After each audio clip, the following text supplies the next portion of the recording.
ராமாயணத்துல வர ராமரால நம்மளுடைய சிவபெருமானும் சதி தேவியும் பிரிஞ்சுட்டாங்கன்னு சொன்னா நீங்க நம்புவீங்களா? ஆமாங்க, சதி சிவனை விட்டு பிரியறதுக்கு ராமரும் ஒரு காரணமா இருந்திருக்காரு.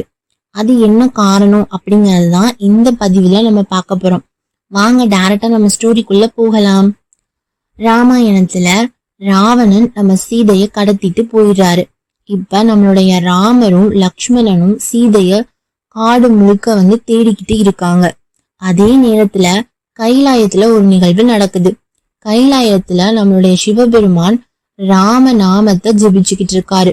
அவர் ரொம்ப தொடர்ந்து கண்டினியூஸா ரொம்ப ஆழ்ந்து தியானத்துல இருக்காரு.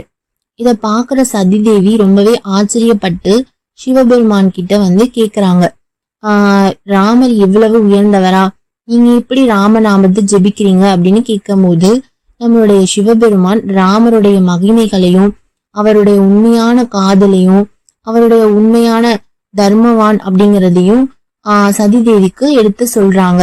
ஆனா சதி தேவி கர்வத்தாலையும் ஆணவத்தாலையும் நம்மளுடைய ராமரை சோதிச்சு சிவபெருமான் கிட்ட ப்ரூவ் பண்ணணும் அப்படின்னு நினைக்கிறாங்க.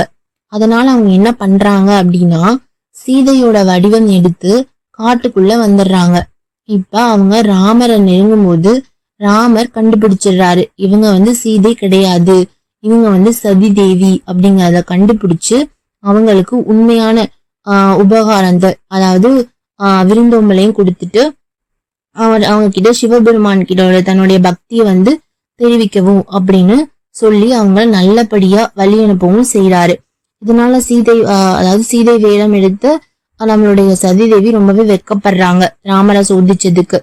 இப்ப அவங்க என்ன பண்றாங்க அப்படின்னா அதே நேரத்துல அவங்க ராமரை பத்தின உண்மையான அவருடைய குணத்தையும் அவருடைய தன்மையையும் அவருடைய அந்த பழகுற நேச்சரையும் பார்த்து உண்மையாவே அதிசயித்து உண்மையாவே ஒரு பெரிய கடவுள் தான், இவர மாதிரி ஒரு மனித பிறவியை நம்ம பார்க்கவே முடியாது அப்படின்னு ரொம்பவே அதிசயப்படுறாங்க. இப்ப அவங்க திரும்ப கைலாயத்துக்கு வந்துடுறாங்க. இப்ப நம்மளுடைய சிவபெருமான் சதி தேவி கிட்ட என்ன நடந்தது அப்படின்னு கேட்கும் போது சதி தேவி எதுவுமே சொல்லாம அதை மறைச்சிடுறாங்க.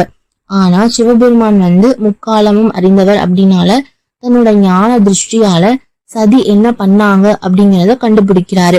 இப்ப நம்மளோட சதி தேவி சீதா தேவியோட உருவத்தை எடுத்ததுனால அவரால் அவங்கள மனைவியாவே பார்க்க முடியல, அவங்கள ஒரு தாயாவே பார்க்க ஆரம்பிக்கிறாரு. இதனாலதான் கொஞ்ச நாள்லயே என்ன ஆகுது அப்படின்னா சதி தேவி சிவபெருமானை விட்டு பிரிஞ்சு யாக குண்டத்துல விழுந்து இறக்குற மாதிரி நிலை வருது. அதாவது இதனாலதான் என்ன பண்றாங்கன்னா நம்மளோட சதி தேவி சிவபெருமானை பிரிஞ்சிடுறாங்க. ராமாயணத்துல நடந்த இந்த நிகழ்வு சதி தேவி நம்மளோட சிவபெருமானை பிரியறதுக்கு ஒரு முக்கிய காரணம் அப்படின்னு நம்பப்படுது. இந்த கதை உங்களுக்கு பிடிச்சிருந்துச்சுன்னா லைக் பண்ணுங்க. அடுத்த வாரம் வேற ஒரு நல்ல இன்ட்ரெஸ்டிங்கான ஸ்டோரியோட நான் உங்களை சந்திக்கிறேன். நன்றி.